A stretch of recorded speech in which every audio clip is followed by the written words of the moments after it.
Sir, ಚೆನ್ನಳ್ಳಿ ಗ್ರಾಮ survey number 77ರಲ್ಲಿ ನಾವು ನಮ್ಮ ಸ್ವಂತ ಜಾಗದಲ್ಲಿ ಬೋರ್ವೆಲ್ ಕೊರೆಸ್ತಾ ಇರ್ತೀವಿ. ಆ ಸಮಯದಲ್ಲಿ ಬೆಳಗಿನ ಜಾವ 10 ಕಾಲಲ್ಲಿ ಬಾಲೇಪುರ ಶ್ರೀನಪ್ಪ ಅನ್ನೋರು ಅವ್ರ ಡ್ರೈವರ್ ಗೋಪಾಲಪ್ಪ ಅನ್ನೋರ ಜೊತೆ ಬಂದು, ಇದು ನಮಗೆ ಸೇರಿರೋ ಜಮೀನು, ನೀನು ಹೆಂಗೆ ಬೋರ್ ಹಾಕ್ತಾ ಇದೆಯಾ ಅಂತ ಹೇಳ್ತಾರೆ. ನಾವು ಸಮಾಧಾನ ರೀತಿಯಲ್ಲಿ, ಯಾಕಣ್ಣ ನಮ್ಮ ಜಾಗದಲ್ಲಿ ನಾವು ಹಾಕ್ಸ್ತಾ ಇದ್ದೀರಿ, ಬೇರೆ ಏನೆಲ್ಲ ಲಾವಾದೇವಿ ಇದ್ದರೆ ನೀವು ದೊಡ್ಡವ್ರು ಹಿರಿಯರು ಮಾತಾಡ್ಕೊಳ್ರಿ ಅಂತ ಹೇಳ್ತೀವಿ. ಸರಿ, ಹಾಗೆ ಮಾತಾಡೋಣ, ಬರ್ತೀನಿ ನಿಮಗೆ ಅಂತ ಹೇಳ್ಬಿಟ್ಟು ಹೋಗಿ ಮತ್ತು 10 ನಿಮಿಷಕ್ಕೆ ಏಕಾಏಕಿ ಬಾಲೇಪುರ ಸೀನಪ್ಪ ಅವ್ರ ಮಕ್ಕಳು ಇಬ್ಬರು, ವೇಣು ಮತ್ತು ಸುನೀಲ, ಅವ್ರ ಡ್ರೈವರು ಗೋಪಾಲಪ್ಪ ಮತ್ತು ಅವ್ರ ಮಗ, ಮತ್ತು ಇನ್ಯಾರೋ ಅವ್ರ ಸ್ನೇಹಿತರು ಸುಮಾರು ಒಂದು 7-8 ಜನ ಬಂದು ಏಕಾಏಕಿ ಸಾಯೋ ರೀತಿಯಲ್ಲಿ ಹೊಡಿತಾರೆ ಸರ್.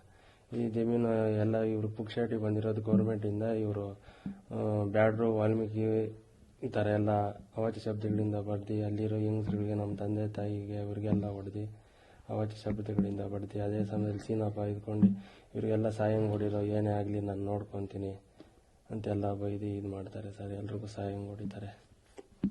ನಾನು ಅಲ್ಲಿ ನಂದೇನು ಪಾತ್ರ ಇರಲ್ಲ ಸರ್. ನಾನು ಬೋರ್ವೆಲ್ ಹಾಕ್ಸೋದಕ್ಕೆ ನನ್ನ ತಮ್ಮನವ್ರಿಗೆ ನಾನು ಲಾರಿ ಕರೆಸಿರ್ತೀನಿ. ನೀನೇ ಅವನು ಅಲ್ಲಿ ಹೋಗಿದ್ರು ಲಾರಿ ಓಡಿಸ್ತಾ ಇದೆಯಾ ಅಂತ ತುಂಬ ಕೆಟ್ಟ ಮಾತುಗಳಿಂದ ನನಗೆ ಬೈಯಕ್ಕೆ ಬರ್ತಾನೆ. ಆಗ ನನ್ನ ತಮ್ಮ ಸಂಜಯ್ ಅನ್ನೋನು ನನಗೆ ಅಡ್ಡ ಬರ್ತಾನೆ. ಅವನಿಗೆ ಬಾಲೇಪುರ ಸೀನಪ್ಪ ಅನ್ನೋನ ಮಗ ವೇಣು ದೊಣ್ಣೆಯಿಂದ ಹೊಡೆದ್ರೆ, ಮತ್ತು ಸುನೀಲ ಅನ್ನೋನು ಮೊಚ್ಚಿಂದ ಹೊಡಿತಾನೆ ಸರ್. ಅವನು ಅಲ್ಲೇ ಕುಸ್ತು ಬಿದ್ದೋತಾನೆ ಸಂಜಯ್ ಅನ್ನೋ ನನ್ನ ತಮ್ಮ. ಅವನೀಗ ಆಕಾಶ್ ಹಾಸ್ಪಿಟ್ಲಲ್ಲಿ ಅನ್ಕಾನ್ಷಿಯಸಲ್ಲಿ ಇದ್ದಾನಂತೆ. ಡಾಕ್ಟರ್ 72 hours ಏನೂ ಹೇಳಲ್ಲ ಅಂತ ಹೇಳ್ಬಿಟ್ಟಿದ್ದಾರೆ. ನಾನಾಗ ಅವನ ತಡಿಯೋಕ್ಕೆ ನಾನು ಹೋಗ್ತೀನಿ. ಆಗ ಈ ಗೋಪಾಲಪ್ಪ ನನ್ನ ಮಗ, ಗೋಪಾಲಪ್ಪನವರಿಬ್ಬರು ನನಗೆ ಹೊಡಿತಾರೆ ಸರ್. ಇಷ್ಟು ನೋಡಿದ್ರು ಸರ್. ಸರ್, ಮೊಚ್ಚು ಮತ್ತು ದೊಣ್ಣೆಯಿಂದ ಸರ್. ದೊಣ್ಣೆಯಿಂದ ಇಲ್ಲಿ ಕೈ ಹೊಡೆದಿದ್ದಾರೆ, ಮೊಚ್ಚಿಂದ ತಲೆಗೆ ಹೊಡೆದಿದ್ದಾರೆ ಸರ್.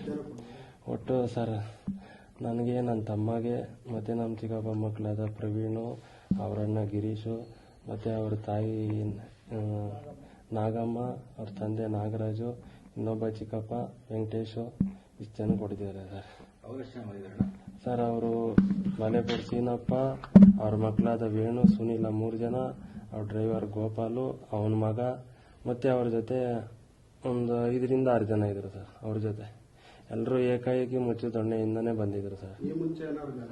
ಏನೂ ಇಲ್ಲ ಸರ್. ಅವ್ರಿಗೂ ನಮ್ಗೆ ಯಾವುದೇ ಲೇವಾದೇವಿ ಇಲ್ಲ, ಏನೂ ಇಲ್ಲ ಸರ್. ಈ ಬಾಲೇಪುರ ಸೀನಪ್ಪ ಅನ್ನೋನು ಪ್ರಭಾವಿ ವ್ಯಕ್ತಿ ಸರ್. ಅವರನ್ನ ಮಾಜಿ ಜಿಲ್ಲಾ ಪಂಚಾಯತಿ ಸದಸ್ಯರು. ಅವ್ರ ಹೆಸರು ಹೇಳ್ಕೊಂಡು ನಮ್ಮ SC ST ಜಮೀನೆಲ್ಲ ಸುಮಾರು ನಮ್ಮ ಚಂದ್ರಾಪಟ್ಟಣ ಗ್ರಾಮದಲ್ಲಿ KIDB ಮತ್ತು ಹೈವೇ ಆಗಿರೋದ್ರಿಂದ, ನಮ್ಮ ಜಮೀನು ಹೈವೇ ಪಕ್ಕದಲ್ಲೇ ಬಂದಿರೋದ್ರಿಂದ ಅದನ್ನು ಕಬಳಿಸೋಕ್ಕೋಸ್ಕರ ಈ ಹುನ್ನಾರ ಮಾಡ್ತಾ ಇದ್ದಾರೆ ಸರ್. ಎಲ್ರಿಗೂ ಭಯ ಹಿಡಿಸ್ಕೊಂಡು, ಏನೇ ಒಂದು ಕಾಂಪೌಂಡ್ ಕಟ್ಟೋಕೋದ್ರೂ ದೌರ್ಜನ್ಯ ಮಾಡಿಕೊಂಡು ಸುಮಾರು ವರ್ಷದಿಂದ ನಡೀತಾ ಬರ್ತಿದೆ ಸರ್. ನಮಗೆ ತಿಳಿಸ್ಬಿಟ್ಟಂಗೆ ಇನ್ನೂ 15 ದಿನ ಆಗಿಲ್ಲ ಸರ್. ಅವ್ರು ಯಾವುದೋ ಒಂದು ಪ್ರಕರಣದಲ್ಲಿ ಬಂದಿಯಾಗಿ ಹೊರಗಡೆ ಬಂದಿದ್ದಾರೆ. ಹೊರಗಡೆ ಬಂದ ತಕ್ಷಣ ಮತ್ತೆ ಇದೇ ಹುನ್ನಾರ ಮಾಡ್ತಾ ಇದ್ದಾರೆ. ಇಲ್ಲಿ ಬಂದು ಹೇಳಿಕೆ ತಗೊಂಡೋಗಿದ್ದಾರೆ ಸರ್. ಹೇಳಿದ್ದೀವಿ, ಇನ್ನೂ ಇಲ್ಲ, ನಾವು ಕಂಪ್ಲೇಂಟ್ ಕೊಡಬೇಕು ಸರ್. ನಮ್ಮ ಹೆಸರು ಅಮರ್ ಅಂತೇಳಿ, ಚೆನ್ನಳ್ಳಿ ಗ್ರಾಮ ಸರ್. ನಾವು ಹೋಬಳಿ ಚೆನ್ನಳ್ಳಿಗೆ ಸಂಬಂಧಿಸಿದಂಥ ಜಮೀನಿನ ವಿಚಾರವಾಗಿ ಈ ದಿನ ಅರಳೂರು ಗೇಟಲ್ಲಿ ಏನು ನಾರಾಯಣ ಸ್ವಾಮಿ ಅವರು ಮತ್ತು ಬಾಲೇಪುರ ಸೀನಪ್ಪನವರ ಮಧ್ಯೆ ಒಂದು 50,000 ರೂಪಾಯಿ ವ್ಯವಹಾರ ಇತ್ತು. ಆ ಜಮೀನು ನಮಗೆ ಕೊಡಬೇಕು ಅಂತೇಳಿ ಅವರು ಒತ್ತಡ ಹಾಕಿದ್ರು. ಆಮೇಲೆ ಊರಿನವರೆಲ್ಲ ಕುಂಟಿಸ್ಕೊಂಡು, ಜಮೀನು ಕೊಡೋಕ್ಕಾಗಲ್ಲ, ನಿಂದು 50,000 ರೂಪಾಯಿ ಏನಿದೆ ನಾವು ಕೊಡ್ತೀರಿ ಅಂತೇಳಿ ಅದನ್ನು ಒಪ್ಪಿಗೆ ಮಾಡಿ ಅದನ್ನೊಂದು ತೀರ್ಮಾನ ಆಗಿತ್ತು.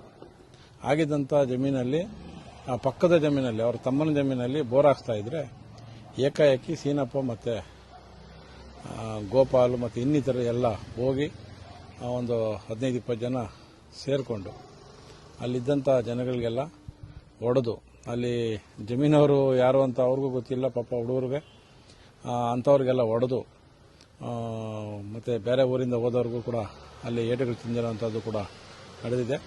ಈಗಾಗಲೇ ಆಕಾಶ್ ಆಸ್ಪತ್ರೆ ಮತ್ತು ಲೀನಾ ಹಾಸ್ಪಿಟ್ಲಲ್ಲಿ ಸುಮಾರು ಜನ ಅಡ್ಮಿಟ್ ಆಗಿ ಚಿಕಿತ್ಸೆ ತಗೊಂಡಿದ್ದಾರೆ. ಒಂದಷ್ಟು ಜನ ಕೋಮಾ ಸ್ಟೇಜಲ್ಲೂ ಇದ್ದಾರೆ. ಸೀನಪ್ಪನವ್ರನ್ನ ಈಗಾಗಲೇ ಪೊಲೀಸರು ಸೀನಪ್ಪ ಮತ್ತು ಇನ್ನು ಇತರರನ್ನು ಅರೆಸ್ಟ್ ಮಾಡಿದ್ದಾರೆ ಅಂತ ನಮಗೆ ತಿಳಿದು ಬಂದೈತೆ. ಏನು ಈ ಗಲಾಟೆ ಆಗಿದೆ ಒಂದು ಹೀನ ಕೃತ್ಯ. ಸೀನಪ್ಪನವರು ಯಾವಾಗಲೂ ಇಂಥ ಜಮೀನುಗಳ ವಿಚಾರದಲ್ಲಿ ಈ ಪರಿಶಿಷ್ಟ ಜಾತಿ ಮತ್ತು ಪರಿಶಿಷ್ಟ ವರ್ಗದವರ ಜಮೀನುಗಳನ್ನೇ ಟಾರ್ಗೆಟ್ ಮಾಡಿ ಅವ್ರಿಗೆ ಏನೋ ಕಷ್ಟ ಇದ್ದಾಗ ಒಂದು 50,000 1 ಲಕ್ಷ ಕೊಟ್ಬಿಟ್ಟು ಅವ್ರ ಜಮೀನುಗಳು ಬರೆಸ್ಕೊಂಡು ಅವರು ಕಾಸು ಕೊಡೋಕೆ ಹೋದಾಗೆಲ್ಲ ನೀನು ಜಮೀನು ಬರ್ಸ್ಕೊಂಡಿದ್ಯಾ ಅಂತಾನೆ ಅವ್ರ ಹತ್ರ ದಬ್ಬಾಳಿಕೆ ಮಾಡಿಕೊಂಡು ಇವತ್ತು ರಿಯಲ್ ಎಸ್ಟೇಟ್ ದಂಧೆ ನಡೆಸ್ತಾ ಇರೋದವರು. ಇಂಥ ಜಮೀನುಗಳಿಗೆ ಅವರು ಹೆಚ್ಚು ಒತ್ತು ಕೊಟ್ಟು ಜಮೀನುಗಳು ಮಾಡ್ಕೊಳ್ಳುವಂಥ ವ್ಯವಸ್ಥೆ ನಡೀತಾ ಇದೆ. ಈಗಾಗಲೇ ಈ ಹಿಂದೆ ಬೊಮ್ಮನಹಳ್ಳಿಗೆ ಸಂಬಂಧಪಟ್ಟಂತ ಜಮೀನುಗಳನ್ನ ಇವರು ಈ ರೀತಿ ಮಾಡಿರೋದನ್ನ ಪೊಲೀಸ್ ಕಂಪ್ಲೇಂಟ್ ಆಗಿ ಅದು ಶಿಕ್ಷೆ ಕೂಡ ಆಗಿ ಅವ್ರಿಗೆ ಇತ್ತೀಚಿನ ದಿನಗಳಲ್ಲಿ ಸ್ವಲ್ಪ ರಿಲೀಫ್ ಸಿಕ್ಕಿರೋಂಥದ್ದು. ಮತ್ತೆ ಅದೇ ಪ್ರವೃತ್ತಿಯನ್ನು ಅವರು ಮುಂದುವರ್ಸ್ಕೊಂಡು ಹೋಗಿದ್ದಾರೆ. ಇವತ್ತೇನು ಇಂಥ ಒಂದು ಕೃತ್ಯ ಯುವಕರನ್ನ ಕರ್ಕೊಂಡೋಗಿ ಅವರಿಗೆ ಪ್ರಚೋದನೆ ಮಾಡಿ ಅವ್ರನ್ನ ದಾರಿ ತಪ್ಪಿಸುವಂಥ ಕೆಲಸಗಳು ಮಾಡಿದ್ದಾರೆ. ಇದು ಒಂದು ಸಮಾಜಕ್ಕೆ ಒಂದು ಕೆಟ್ಟ ಒಂದು ಕೆಲಸ ಅಂತ ನಾವು ಈ ಸಂದರ್ಭದಲ್ಲಿ ಹೇಳ್ತೀನಿ.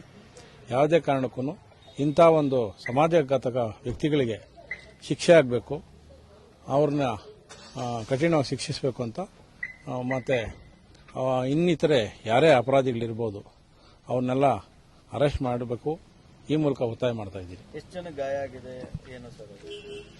ಈಗಾಗಲೇ ಈಗ 4 ಜನ ಸೀರಿಯಸ್ ಇದ್ದಾರೆ. ಅದರಲ್ಲಿ ಒಬ್ಬನಂತೂ ಕೋಮಾ ಸ್ಟೇಜಲ್ಲಿ ಇದ್ದಾರೆ.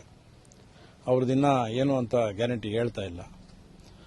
ಇನ್ನು 4 ಜನ ಒಂದು ಅಡ್ಮಿಟ್ ಆಗಿದ್ದಾರೆ ಪೂರ್ತಿ. ಅವ್ರಿಗೆ ಒಂದು 9 ಜನ ರೇಟುಗಳು ತಿಂದು ಬೇರೆ ಬೆಂಗಳೂರು ಹಾಸ್ಪಿಟಲ್ಗೂ ಹೋಗಿದ್ದಾರೆ. ಅವ್ರದ್ದೇನು ಅಂತ ಇನ್ನ ಮಾಹಿತಿ ಬಂದಿಲ್ಲ. ನಿಮ್ಮ ಹೆಸರು ಸರ್? ನಾಗೇಶ್ ಬಾಬು ಅಂತ, ಇಲ್ಲಿ ತಾಲೂಕು ವಾಲ್ಮೀಕಿ ಸಂಘದ ಅಧ್ಯಕ್ಷ.